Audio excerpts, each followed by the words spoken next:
In the world of photography, there is a red dot that represents more than just a brand. It represents a religion.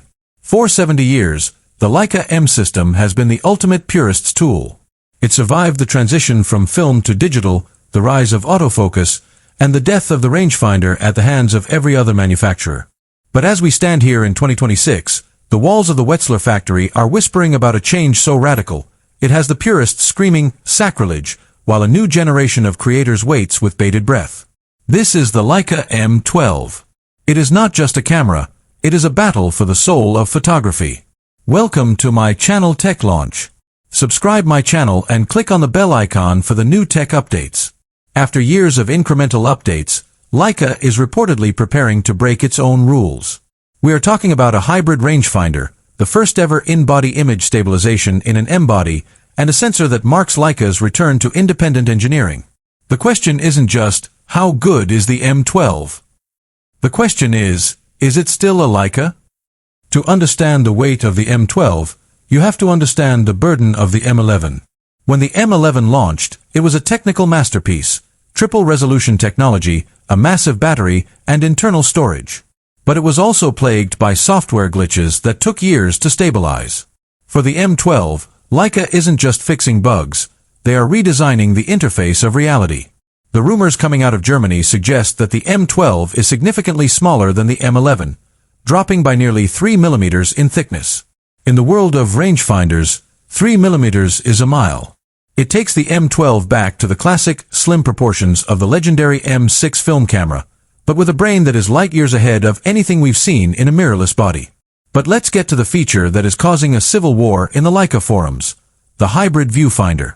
For 70 years, the optical rangefinder has been the reason people buy an M. It's a mechanical window to the world.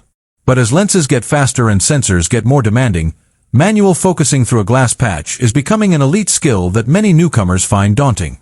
The M12 is rumored to feature a hybrid rangefinder system, a technological marvel that allows you to flick a switch and transform your optical window into a high-definition electronic viewfinder. Imagine the tactile joy of an M-mount lens with the precision of a 9 million dot EVF. It's the bridge between the past and the future. Purists call it the end of an era. Professionals call it a necessity. And then, there is the sensor. Since the M11, Leica has relied on Sony's world-class silicon. But for the M12, Chairman Andreas Kaufmann has hinted at something historic. Leica is developing its own sensor again. This is a return to the Leica look at a hardware level.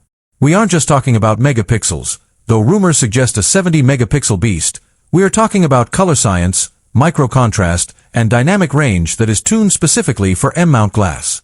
When you put a $12,000 Noctilux on this body, the sensor will be designed to speak to that lens in a way a generic sensor never could. It's about that 3D pop that Leica fans pay 5 figures for. But the most shocking leak? IBIS. In-body image stabilization. For years, Leica engineers said it was impossible to fit stabilization into an M-body without making it thick and ugly. But as we move into 2026, the reports say they've done it.